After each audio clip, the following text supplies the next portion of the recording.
William Peters is the founder of the Shared Crossing Project, whose mission is to raise awareness and educate people about the profound and healing experiences that are possible for the dying and their loved ones. As the director of the Shared Crossing Research Initiative, William and his team collect and study extraordinary end-of-life experiences and are recognized as the world's leading authority on the shared death experience. William, thank you so much for joining us today. Welcome. Thanks, Lisa. Glad to be here. Many people are familiar with the concept of NDEs, or near-death experiences, but less is known about shared death experiences. So let's start out by defining what that even means. What is an SDE? Yes, so a shared death experience occurs when there's somebody dying and a loved one, caregiver, and in some cases, just a bystander, reports that they feel like they shared in the transition or the arrival and the initial stages of the afterlife with the dying. In a sense, they accompany the dying through this great transition from this human existence into what lies beyond. All right, perfect. I think that's a great way to start out. At least we've got a foundation laid out. But why don't you tell us, what is it that led you to begin the Shared Crossing Project? So there's a personal side to this and a professional side. The personal side, like so many of us who work in end of life, we always feel like we're kind of dragged into our professions here. I had a near-death experience, my first near-death experience at 17 years old. So it was a high-speed skiing accident in Squaw Valley, crushed my spine, and was catapulted out of my body. And it was a full-blown SDE, sailing away through the rib tunnel, life review, went into the light. Unlike a lot of SDEers, I pled to come back. I was really clear that I had more work to do here. And so I argued with God, if you will, to come back. And so I did. And, it didn't seem to change my life in any demonstrable way initially. But it did lead me later in life into I worked in the third world, worked in war zones in Peru and Guatemala, and ended up working in the AIDS epidemic in San Francisco. So really had a lot of encounters, up close encounters with death and dying. I should also say I had a second near-death experience about 10 years after that, where my blood counts went off and I had a rare blood disease, idiopathic thrombocytopenia, and I found myself in the ICU floating above my body for somewhere between 2 and 4 hours. So I was really clear at that point, as I was watching the medical staff attend to me and others in the ICU, that I am not this body. Whatever I am clear that I have a consciousness, a sense of me that is not connected to this body. So with those experiences, I got really interested in death and dying, and found myself a few years later working in hospice, Zen hospice in San Francisco.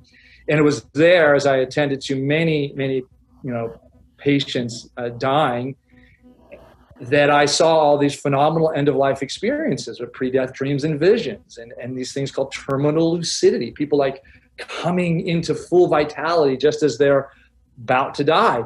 And then and I also had my first profound shared death experience there, and I think I'll just share that right now because so germane, is that there I am just reading a gentleman a book, and he is very close to death, reading him a story. I remember the story. It was a Jack London story, something about the Iditarod, and called The Wild. And he loved these stories, and all of a sudden I popped out of my body, and I was suspended with Ron, we'll call him Ron. I was looking at my body and Ron's body in the physical form. He was in bed and I was sitting in a chair. And then I noticed he was right up next to me, suspended in this we call this a co-out-of-body experience. And he was acknowledging that I was there, and almost with a sense of smugness, almost like, check this out, William.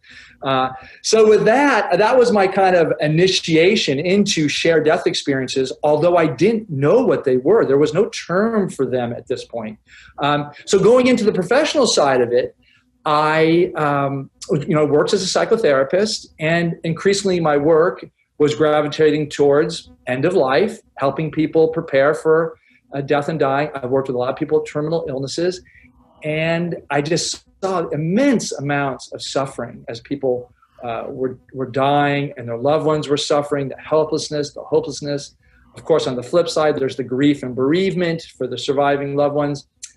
But it was in 2011 that I met Raymond Moody, and he was introducing the term shared death experiences. And when I heard him talk about it, I just lit up and said, oh my, I know all about this. And he was saying, I talked to him at depth, and he was very supportive in me starting a research project. He says, we don't know much about this. If you've got the interest, then go do it. And so the real reason I got into it was I love the phenomena. It's amazing, but they are so healing for people. When you have a shared death experience, your grief is completely different. You have a sense of connection with your loved one that feels eternal. People come back from a shared death experience much the way they come back from a near-death experience with a renewed understanding for the purpose and meaning of life. And so I wanted to give this to people. So that's how I got into this. Wow.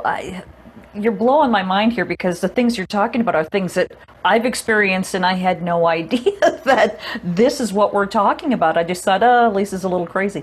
But we'll get back into that. First, let's go ahead and talk a little bit about the Shared Crossing Research Initiative, which you started. Tell us a little bit about that, and maybe share a little bit more about what you've learned about SDEs.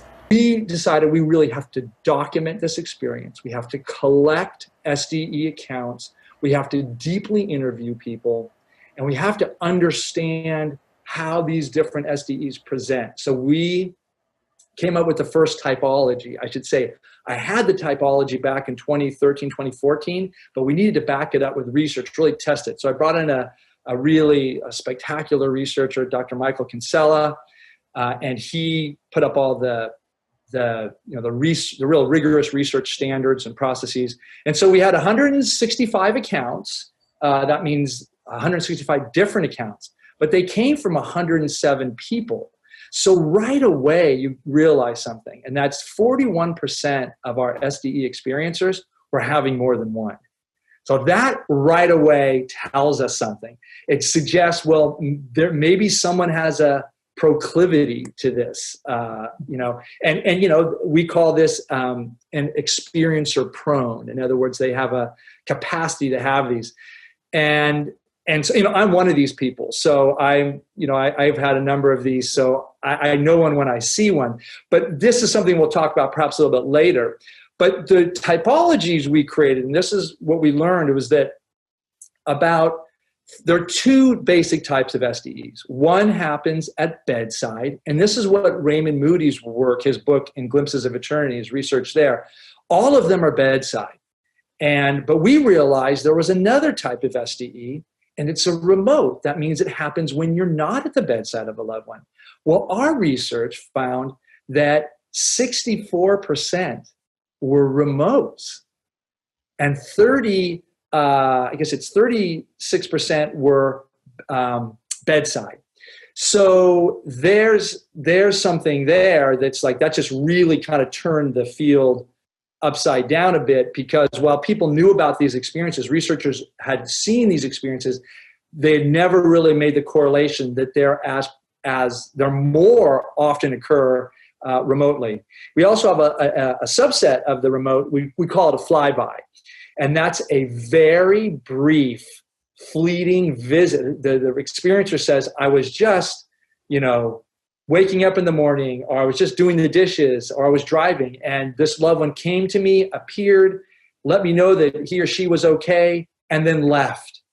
And it's so profound that the people will stop what they're doing and make a phone call to see what happened to, Aunt Susie. So, but that's just another type. And then just to say the subtypes we have, really important for listeners to know this. Sometimes people will say, well, I had one of these like a day before my loved one died, or like a couple hours after the person died. And we say, oh yeah, we see that a lot. We call this a variation in time. And they can happen early, they can happen late, usually not more than a few hours, at most a couple days, but they have the exact same pattern. And so we also have multi-person SDEs, fascinating when people can be having them, one person can be bedside, another loved one can be, across the country, and they can have an SDE. It can be an even different phenomena. So one way to look at the basic phenomena of the SDE is that it's identical from what we can tell in range of features to the NDE. So the near-death experience and the shared death experience have very similar, if not identical, features. And this is why Raymond Moody got into the research on the shared death experience, because he was presenting on near-death experiences, and then people would say, hey, Raymond, you're talking about a near-death experience, but I was caring for my grandmother, and I had something very similar. So that's how he collected his cases initially, over a few decades. So that's basically, that's how we break them down. If you were asking, we have one other typology, I'll state it briefly, and there's 4 ways in which an experiencer will say that they're participating in this shared death. One is they're just, a remote away from the dying, and they sense the experience of the dying. That's about a quarter of our cases. Other people will witness phenomena. That's the most common, whether they're remote or at bedside. 84% of our participants talked about seeing what we call, death-related phenomena. So seeing the deceased or the dying, seeing their image, seeing them as they're transitioning. That's the most common. We also see the light, an amazing luminous light. They also talk about spectacular energetic experiences, like their body lights up or they see colors. They also talk about seeing other, might be, beings of light. They call them entities that seem to be somehow related to the dying process. And then we also see a boundary in which is very similar to the NDE. They'll talk about coming to a boundary, and they'll also see other deceased relatives that they recognize as friends or loved ones of the departing. So really, like I said, that's the witnessing of phenomena. And then the accompanying the dying is another way that an experiencer would say this. And the accompanying is different in the sense that when you can observe phenomena, but when you actually accompanying the dying, you're going with them, moving through the tunnel, ascending, sometimes like watching, but also going up and watching them discuss what's going on with spirit guides or what have you. And then the last one we see, which we don't see very much of the time, but when we hear it, it's profound. It's 5% of our cases. It's when the dying seems to be called in to guide the dying in the transition. And sometimes the experiencer will say, I had no idea why it was even there, but then the knowledge just came to me about how to help my mother transition. And then they'll talk about, carrying them. Oftentimes they go across a few thresholds, like maybe up a ladder or across a river. The main motif of the shared death experience is journey. It's a journey. So like you see it's a journey and it's progression. So when you're guiding or accompanying, you are participating in this journey of transition. So yeah, that's our typology. That's what our research has really gleaned thus far. I think this may be a good time to show that video because I know I've talked a fair amount, but when you see this video of Cynthia, once you see it, I'll point out some of the features that we have that help people understand the mechanics of this. So I remember lifting up out of my form, my body, and then taking my husband, his name was Shar, by the hand and pulling him up. And then and then I pulled him up past me, and then he pulled me up past him, and we kept doing that for, for a long time. I don't really know. So a lot of stuff was probably going on that I don't know about. And the sensation was very freeing. He was fully intact. He wasn't mentally compromised then. There was no sensation of constraint or discomfort from anybody's body. And then I saw the light. I almost feel corny saying that, but I saw the light. And it's not like a pinpoint light. It's it's huge light. And I told him that, look, there's the light. And we both turned towards it and went towards it. And then his mother appeared. And in the experience of the light, there was a complete wholeness sensation for me. A lot of freedom was in that. A lot, any of my own psychology wasn't there. None of that was there. It was just that opportunity to experience that. And then his mother reached to him, and then he reached to her, and he was still holding my hand, and he looked back at me and said, but I want to stay with you. And then he slipped away. And I think that was it. I don't remember too much after that. So in Cynthia's case, what you see right away here is that she is at the bedside of her partner. And just to be really clear, her partner his name is Shar, and he was dying. He was dying, and he actually had Alzheimer's and had chosen voluntary stopping of eating and drinking. So this was a very well managed end of life experience, in the sense that she was aware he was dying. He had chosen this, but like I said, they essentially went into starvation. And so this is how he transitioned. And what you'll see is that she's actually accompanying him. So that falls into the second and third type. The second mode of participation is that observing or witnessing phenomena. So you see the phenomena she sees. She sees it's kind of a co-experienced out of body experience. There's also ascension. Ascension is one of the major features we see. The light. She even says, she's actually quite a scientific person, and she said I feel a little corny talking about the light. And then she sees her mother-in-law, Shar's mother, there to greet him. It's a lovely exchange. And we call this the handoff. We often see the SDE experiencer handing off their loved one to a loved one on the other side. And she also talks about this point of no return. This is, what we refer to as the boundary in the spirit realm. It's also known in the near-death experience literature. And she realizes that, Shar is going on, and she is not going on. She's going to come back to Earth, and which she does quite rapidly. So there's a real wonderful, very, very clear SDE. And I hope that is helpful to all of you as listeners. Thanks for listening. Check out Castle Gate, a novel based on my own ancestral healing journey, at lisabonis.com.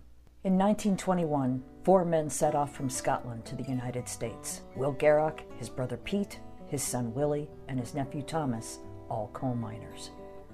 They left behind the miners' rows and the nationwide mining strike with its soup kitchens.